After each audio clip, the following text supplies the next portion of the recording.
You are listening live to Uncle Bright on Coda Radio. Right? Yet Nkrumah, there is another bold policy. This president will initiate Nkrumah. Yet Nkrumah, Industrial Revolution, it didn't start one day. When we look at the Industrial Revolution in Europe, it didn't start one day.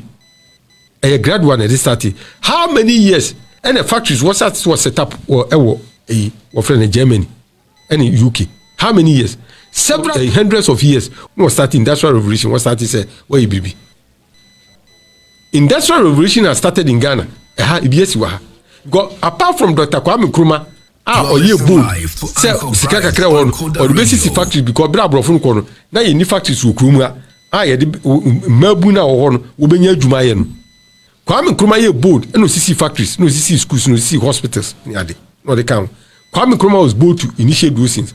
The next person that was bold, Kufuor be na family, Mahama be na family, Atamosa be na family, Rollins na family. But make me say apart from Dr. Kwame Nkrumah, nya was bold pa Nkrumah Ghana.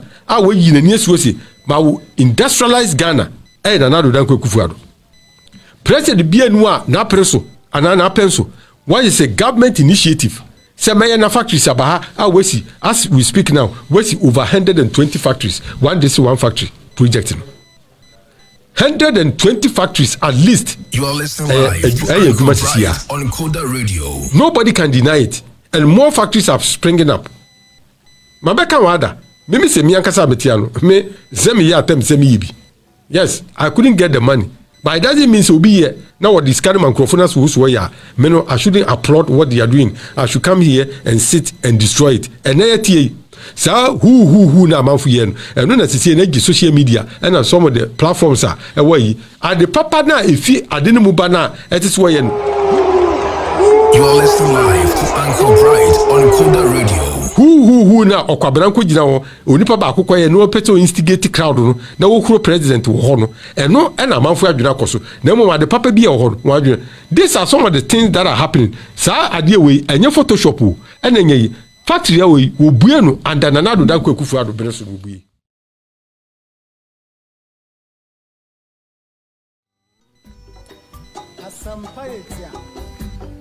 Adamu nyina se yasan be hia wa habiem Coda Radio and Coda Media TV so na we media de Uncle Bright na with me from Bright Eduardo yasan be bio na adibisi wo Ghana ha 24 September memory da etwam na ade ankati se nika kakra na ansa na meka ma asem no esande oye ni bi kobai na enya homka na utum se nipa no wo share plan ade no. Before I will do that, we go into the substantive matter. Na answer na meko so ya meka ma asem no. Me pacho muntie video wi. Obi antie video wi. Na muntie president kokasa e wo program bi ase. Na nipa bi ebo wo ho paw e na wo pa e na wo kokuru no. But the videos ni etu mi wi a mesa abo. Na fim asem kwa mpesa meka no. Na fim aka na ma hu se oman wi esuban ni eni anase abo intrim po se nipa bi and why adwere say one day ade bi ya de papa bi baba kuruma bia no they have to go and destroy it and I say then enu ani abasi baba dwindwiri wano pe na afi ahwe ne ekoso wo oman mu enu nti ani atie nti mesre muntie video yi na afi mu wia metua masem so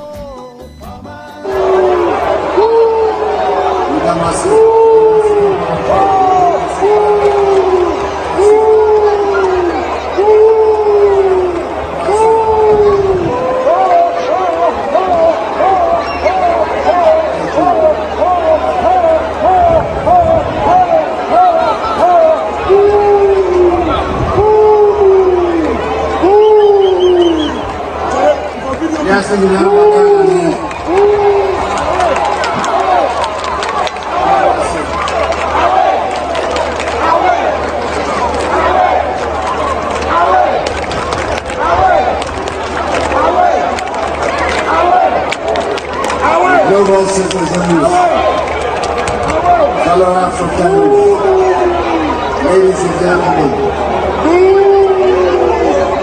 extend a hearty Nkrumah, a word of welcome from a very hospitable people. All of you have come from afar and wide to our practice city of Accra, Ghana's capital, to join us on this. Me pa cha mo hwe video na wi be be kama asem na video no e2 na mesa abo another video as I'm speaking na fe wa hwe no adwene ho na nsemfu a edade isu ye ni tietia ne tintin ane se eye sa huru na wohuru eye president Akufo-Addo e wo Global Citizen Festival no a mekirase na wohu so mfa so ane ni ntia obeye wa ha no eni ade bi anipa bi bo wontim pa na yenhwe se ade papa anase nya ade papa videos makajo se itu na mesa abo na wankasa me wi a wa make un judgment na wahwe se na meka so nipa bi bo pa na wokoye no eye no kwa anase nya no kwa na face ya hwe nnoma bi a mamampanyin Akufo-Addo waye wo kurum na yenhwe se o deserve se nipa bi kogina na waye sadna na ade na woye no it was planned because sadna when a global into wire we stream no across the world nipa bi Americans bi ene form sadno na wo form no wire say what be pepa or how eye oyeni aye poverty anas ohia afi wiase that is one thing no person what is sadne here na wire sadna eye festival music festival na wire na sadna wire no we stream no live across the world nti be bia wire we wiase nyina no wo hwe na danko Akufo-Addo enye by any other means but which Africa ha which Ghana kura na nka edikan na se bibisa awori yesadi wa ha because adeno it was originated in the United States of America in 2012 and was starting tiache ade edi America kra 2012 no ye to that could be about 10 years be 10 years ni awoye sa adeno 2012 10 years exactly 10 years now we initiate sadna nas we institute sa particular idea nanado danko Akufo-Addo okugina so kasa nanka no nyam hyese nka birbisa aba no nanka Ghana mampanyin wakugina no wakasa no nka bete Ghana fu anim $1 billion African fund for Africans by Africans.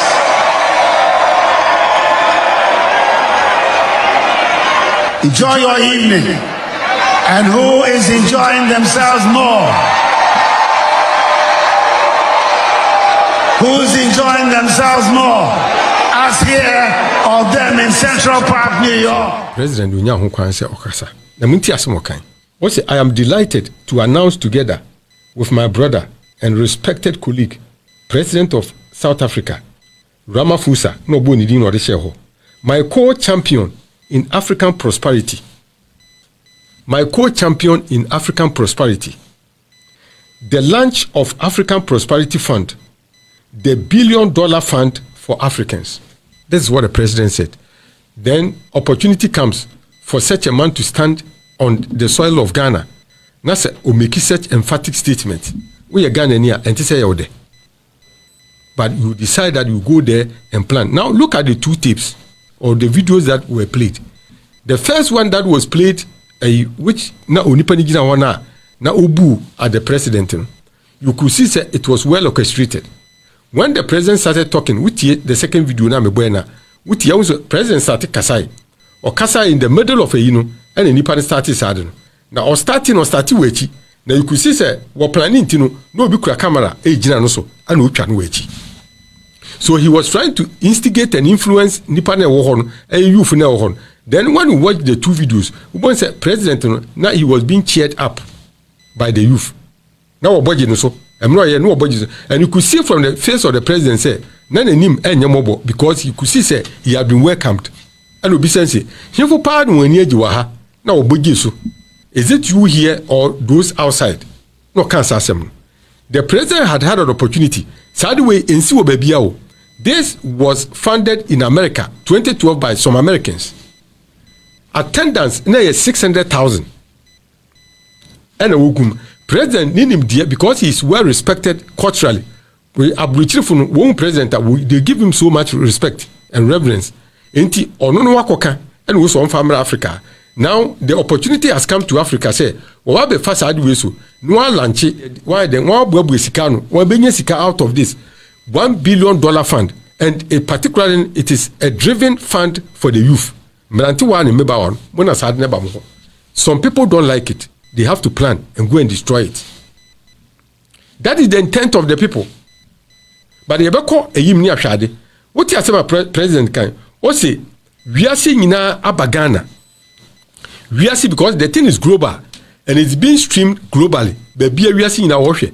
Nti once a wohwe no o se wiase nyina abagana na wabegina won na when your opportunity now is adi for Ghanaians and for Africa you don't like it and o se all the nua na adamfo ni colleague Ramaphosa South African president they have been the champions for African what called poverty so poverty eradication $1 billion no say if it is raised one lunch will resist Ghana for benya muchefa then you go and stand in a crowd like this. Lady B, what's your first video now? I'm not a guy who president. There was a lady who confronted the guy. But video ni beam. First video now, boy, beam. There was a lady who confronted the guy. Okachen said, think about yourself, but don't think about him. That's what the lady said. Or confront the guy.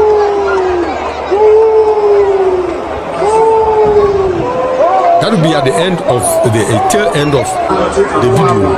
Once a guy never called lady view, lady can't see me no court. That's what the lady said. And that is the guy. Guy was 30, I don't know. Guy was 30. Guy don't control me. No lady no. Lady no kasam. I want a guy that call. Guy that's how call it. Yes.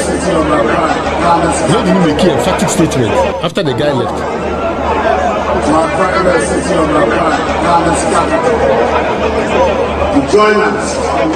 What the lady know? I listened to it very carefully. That means first the lady was supporting the guy, but lady no any there. Or confront to guy no. Na guy about can't see me the guy na guy about back. Or say I'm disappointed in you. That's what he said. Or say I'm disappointed in you. Is that correct? Yes. Or say I'm disappointed in you. Or say think about yourself, but don't think about him. At the first everybody memu na ba wiase Africa ha no bi anya muche fan. Look at the guy. When you look at the guy, he is not under 20. He is not under 30. And he's not under but if you cannot have anything for yourself doing at this stage and at this age of your life, then one can have a problem. You will shift your blame or your problem on somebody else, thinking that unipa no jina on no nyehwima. Ghana fo yenya very careful. Saan wadi ya Kwame Nkrumah. Kwame Nkrumah enyo obi akekere so no kutunu. Unipa of utunu ofren kutuka. But then because of mischief intino, nipa bi anu opese wodan ade no, wodo kwahye baby. But yen hwa adibiyesi. Yeti Nkrumah abrante na ogira wona oye hu. Na Addo danko akufuado. There is a Chalawete Street festival.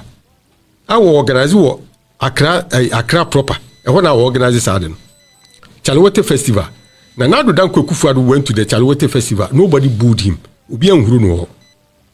So why this international event they broadcasting across the world? Obi ahwe wiase. Na dem faso bebre Ghana no. Adenti no obi tra no kwa yesa no. It means that it was planned. As I said, we're planning. Na Addo danko akufuado eninim dia and respect award maniti na ade we obey because Africa enyo bia no when opportunity na what is ade abaha because enyo for Africans. And for the first time money is going to be raised or funds are going to be raised out of this particular festival. $1 billion ebeka Africa, ebeka Ghana for you benya muchefa. Then you go there and go and do this.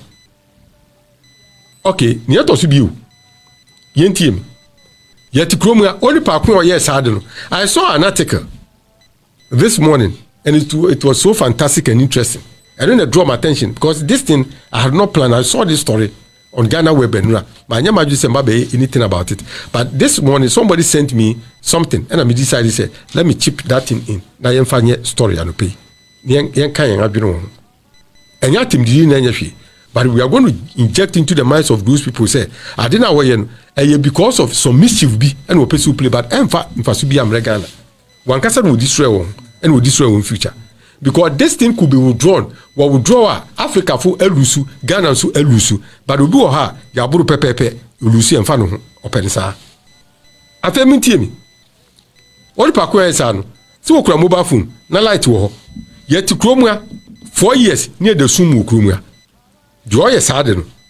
4 solid years near the sumu e Nkrumah dun so near dem Nkrumah. Enka onya it's an opportunity no enko gina ba bi ogina no ama kania insinu so mo onye sad no ho nka Ghana no kura ma because there was no light to power the sad now yen anko be show no global nka sad no kura e ma Ghana if we are in the state of doom so to say first na nka opportunity kura onya.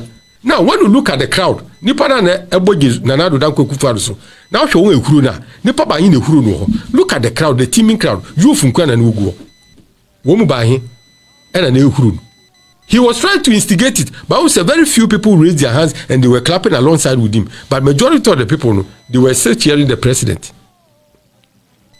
Near to see bisa, on the mobile phone, no crowd, original audience, I don't know. Oh, Mr. Numsi, in Keodum, so man can battery and queen Wiana, go benya a crown of Yakujino, so yes, I don't know. In Kabattery and Kura, phone cra, in Keu. No, the Yakujino, no, the Akoyas. These are things that we have to look at. No jahon, no of Asibi, no brother Biba, and any anti Biba, and then Ebusi and Ibi. Oko school. Free SHS. Oko free SHS. Ewo Nkrumah. Oko free SHS. On tia school fees. No of Asibi, no Ebusi and Ibi, no Kurase, Ofi Krankra, Ofi Kura, Ubia Kura. And Nkrumah Kran, Ebifi Ekura, a crona, and yin abubum, and a yin a. What am I telling you? Nibiri bi ko free SHS. So bi kura ko free ni busu ni bi kura ko free SHS. Anye kura no. Ghana fo ma bi aka wo ni bi. Ene wo ko free SHS. Nka so no odwen sa de no. Se man nya na adwene se president wa ba be destroy Ghana so much se onya hwe ma Ghana fo nti se ba bi obegina bia no se moto tiefi na mo gu no ho. No, I don't think so. Over close to 2 million nkwala ni gu school fee. School a wo hwe free. Awo Ghana ha. Free SHS. Be 2 million people. Be 1.4 to 2 million. What can any pa? Say afi bi be kan. Anyone we no kan boma, they are more than 2 million. One could school free. And so nka mo free bebre wo ha, nka wo opportunity. Hwe sa bo free ofi Addo su ya, and when you ska, when your scholarship wa kwakwaten America UK oku school Brunel, University of Brunel. The guy is the top student in the university doing economics and finance. Our university wo akola ofie kurase to na sa abofra no Ghana ha nko no kura no anya free SHS an ka SHS nko beku bi na ko nya opportunity kura no wa excel no ko. That is number 1. Number 2, yet Nkrumah in 2015 Ghana call IMF. There was a public sector employment freeze. Nkrumah. Public sector employment freeze. Mun kai sadi Nkrumah. Teacher training allowance wo twemu. Nursing training allowance wo twemu. Wonfa doctors wo adwumam. Wonfa teachers wo adwumam. There was a complete freeze on them. We twa sanu many teacher training allowance, nursing training allowance, we twa ni nyina wo Nkrumah. Ni Nkrumah. This is what happened in this country. And all those things have been restored. One work on nursing, maba wa fefefa ojina we. Ani mranti bia ojina on nurses free. I am telling you say, nka bebre wo ma. Wa ofo. Nkuntum for on nursing school. And yes, I didn't want to restore. Nka it is only those who have it. And nka wo ma betumi akọ nursing school or nursing training. But then nkwala no once and we go back. Woko. Because those things have been restored. But these things were cancelled in 2015. E call IMF. On pa ko jina on nka so dwene sa de no ho. Nkrumah. You should have thought about it. Say very critical. Say we ade bia say we dwene ho ekọ akiri. And then sa no my doctors won fa won adwumam. And the doctors won fa won adwumam. Awe adwuma. Yet Nkrumah o onipa no ay sa de no. Railway atitewa pansam ewo Ghana ha.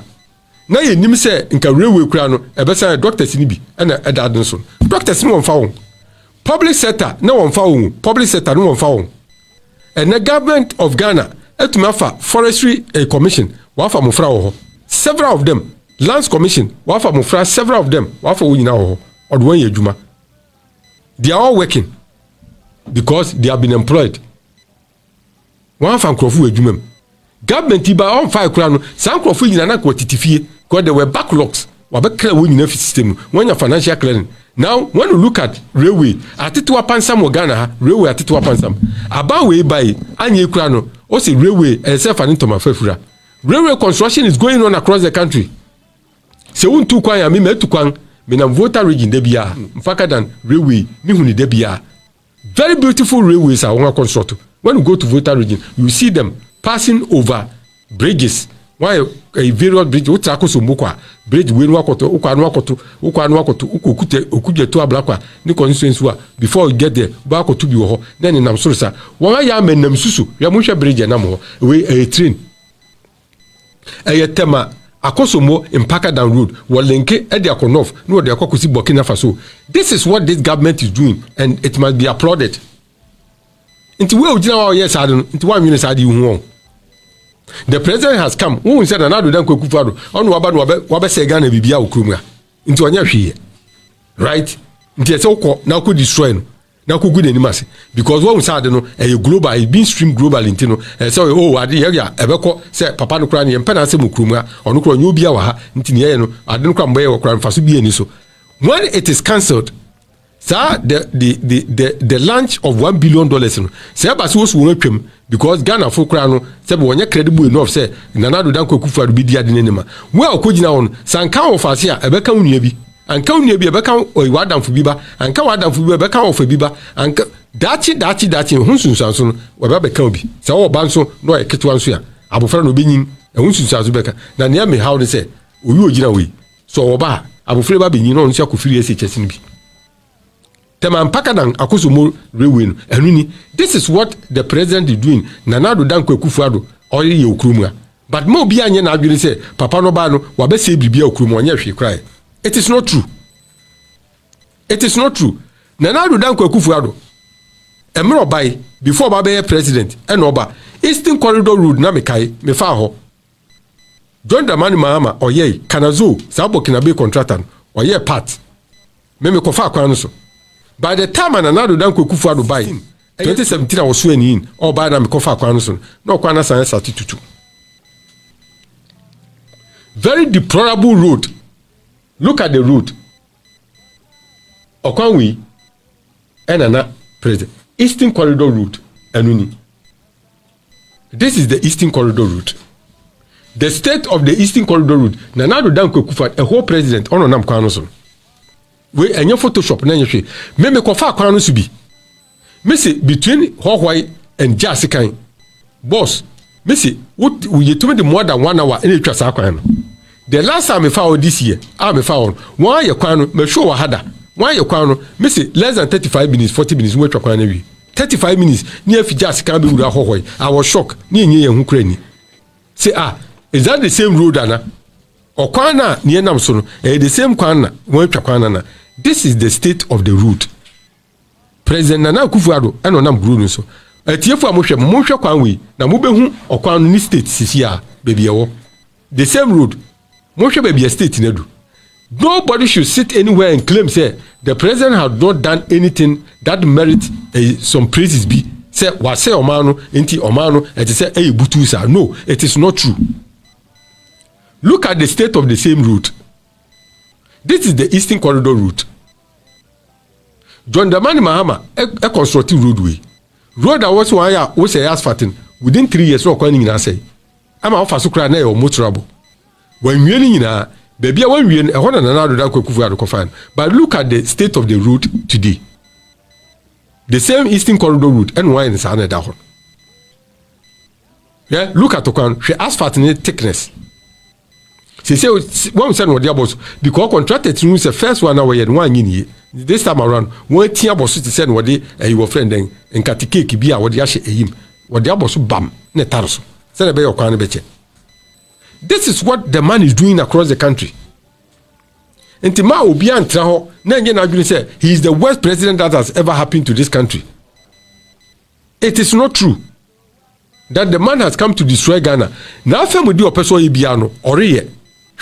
When we look at Accra Nsaom Road, Kumasi Road, dual carriage, Kufo be ye na family or ye no kwan owie, owie kusi Kumasi. The other half no, what 2 MPP fees unity no, da for 8 years. John Dramani Mahama no kan bi, wan ye kwan da. Addo dan Akufo-Addo bai, and we be sa road, we fix sa road.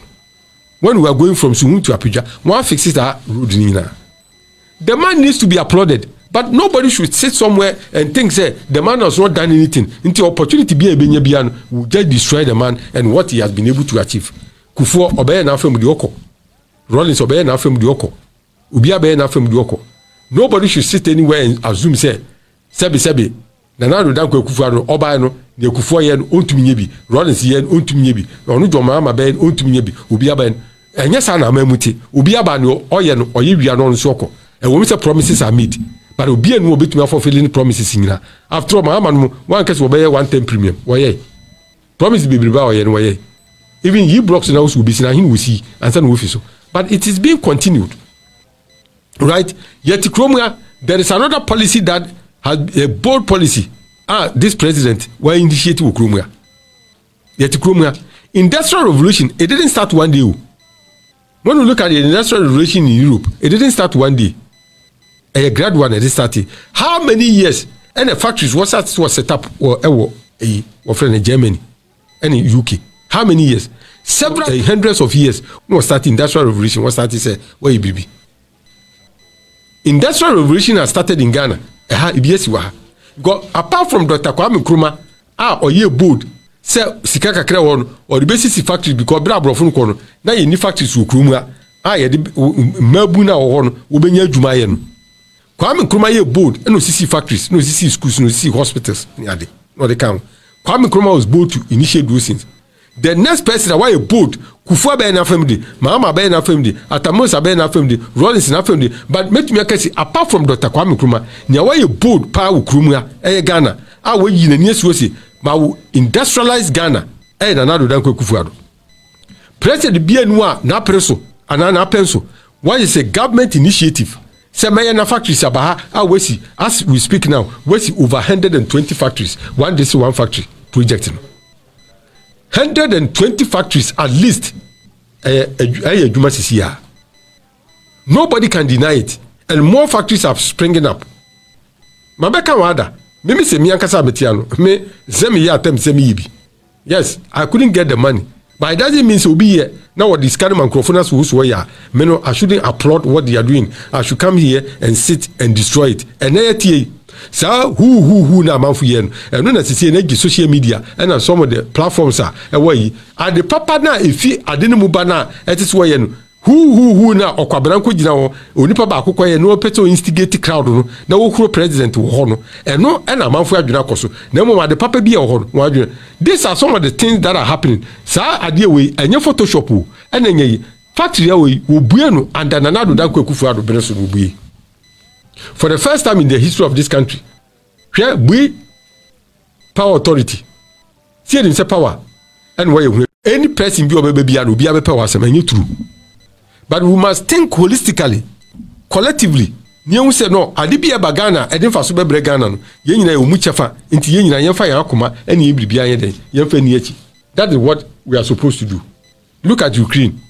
The former president of Ukraine, Ukraine for 2 no. They say Ntokwaba or the Nwakobo current president no. And when they are fighting their enemy, which is Russia. Ghana hana sadi we yesia.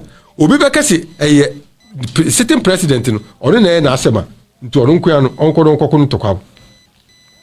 Sitting president nkwa na asema onkodo nkoko Ntokwaba. Gobe jai one kra wo position no, one kra na obetumi de information kra den ama your friend saying the opposing side the enemies so called.